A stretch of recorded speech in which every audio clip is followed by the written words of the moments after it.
मैं खुद एक शिक्षक परिवार से आता हूं, मेरे पिताजी अध्यापक हैं। मैं खुद गवर्नमेंट स्कूल में पढ़ा हूं और जब आज उनकी हालत देखते हैं तो वाकई तरस आता है। आज के समय में वो जो विद्यार्थी है वही कर्मचारी का काम कर रहा है, वही लाइब्रेरियन है, वही प्रयोगशाला में काम कर रहा है, सफाई कर्मी भी वही है। उच्च शिक्षा की और 12वीं स्कूल से ऐसी है जहां पे एक अध्यापक लगा है।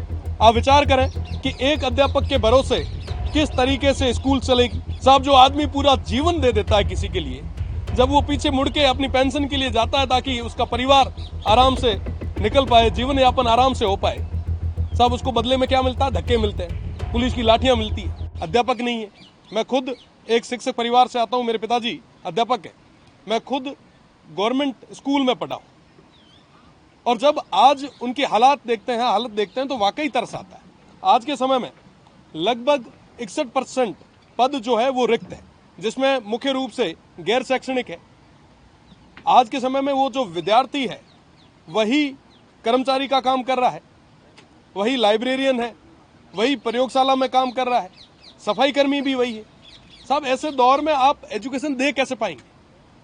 और सबसे बड़ी समस्या हमारे आने वाली पीढ़ी को है। एक तरफ हम राइजिंग राजस्थान की बात कर रहे हैं, कह रहे हैं कि साहब हम राइज करेंगे। जब आपके पास स्किल्ड युवा ही नहीं होंगे, पढ़े लिखे लोग ही नहीं होंगे, तो आप कैसे राइज करेंगे? ये बहुत बड़ी समस्या है, क्योंकि ये समस्या जो है ये हमारी नींव है। आज के समय में हम कहते हैं कि साहब भारत सबसे युवा है, युवा देश है। हमारे ये जो बच्चे हैं आने वाले समय में इस देश का, प्रदेश का नाम रोशन करेंगे, और दूसरी तरफ हम उनको पूरी शिक्षा नहीं दे पा रहे। ये वाकई एक गंभीर विषय है। साथ ही साथ जैसलमेर और बाड़मेर की मैं बात करूं तो जैसलमेर में 52% और बाड़मेर में 48% शिक्षकों के पद खाली है। इसी दौर में मैं विधानसभा क्षेत्र सिर से आता हूं, जहां पर शिक्षकों की बहुत बड़ी कमी है। नोडियाड़ा, मुनाबाव, ये तमाम जो उच्च शिक्षा की और 12वीं स्कूल से ऐसी है जहां पे एक अध्यापक लगा है। आप विचार करें कि एक अध्यापक के भरोसे किस तरीके से स्कूल चलेगी और वहां पे पढ़ने वाले बच्चों का भविष्य कैसा होगा। साथ ही साथ पिछले राज में जो स्कूलें कर्मोन्नत हुई उनके अंदर आज भी नए पद सर्जित नहीं किए गए। मैं बात करना चाहूंगा, मैं एक वार्षिक उत्सव कार्यक्रम में गया था। रत्ते कुमार की ढाणी करके हमारा एक विलेज है, एक गांव है।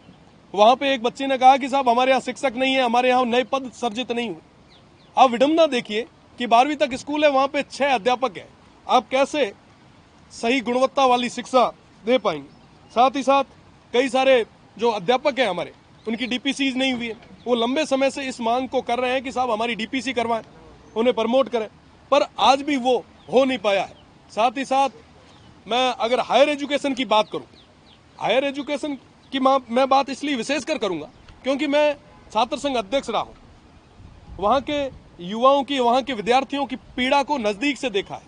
आज पूरे राजस्थान में एक भी ऐसी कॉलेज नहीं है, एक भी ऐसी यूनिवर्सिटी नहीं है जहां पे प्रॉपर तरीके से क्लासेज लग रही है, ना कहीं पूरे तरीके से फैकल्टी है।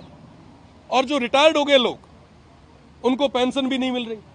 मैं पेंशन की बात इसलिए कर रहा हूं क्योंकि पिछले राज में मैं लगभग 25 दिन जेल में रहा था उन पेंशनर की मांग को लेकर, और आज भी वो पेंशनर उसी तरीके से धरने दे रहे हैं। साहब, जो आदमी पूरा जीवन दे देता है किसी के लिए, जब वो पीछे मुड़ के अपनी पेंशन के लिए जाता है ताकि उसका परिवार आराम से निकल पाए, जीवन यापन आराम से हो पाए, साहब उसको बदले में क्या मिलता है? धक्के मिलते हैं, पुलिस की लाठियां मिलती है।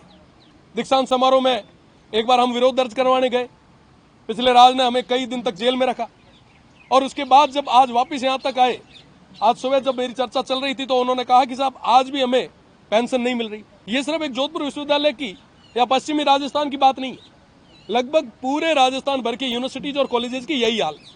दूसरी तरफ हमारे जो भी युवा साथी हैं वो आज भी परेशान है। छात्र संघ चुनाव नहीं हो रहे। तमाम लोगों ने, तमाम हमारे नेताओं ने, तमाम माननीय सदस्यों ने ये बात रखी कि आप छात्र संघ चुनाव कराएं, नए युवाओं को राजनीति में आने के लिए एक रास्ता खोलें। आज भी हमारे शाहपुरा से आने वाले सदस्य ने ये मजबूती से मुद्दा रखा, बात रखी। तो निश्चित रूप से छात्र संघ चुनाव करवाए जाने चाहिए। आप जब तक पूरे तरीके से शिक्षक नहीं लगाएंगे, नई भर्ती करके उनको उस पश्चिमी राजस्थान में नहीं भेजेंगे, तब तक मुझे नहीं लगता कि ये शिक्षा का जो एक स्ट्रक्चर है ये खड़ा हो पाएगा। अगर वाकई आप चाहते हैं कि हमारे आने वाली पीढ़ी मजबूत हो, तो निश्चित रूप से आपको नए संसाधन भी देने होंगे शिक्षक भी देने होंगे और साथ ही साथ इस व्यवस्था के लिए आपको मजबूती से काम भी करना होगा। धन्यवाद।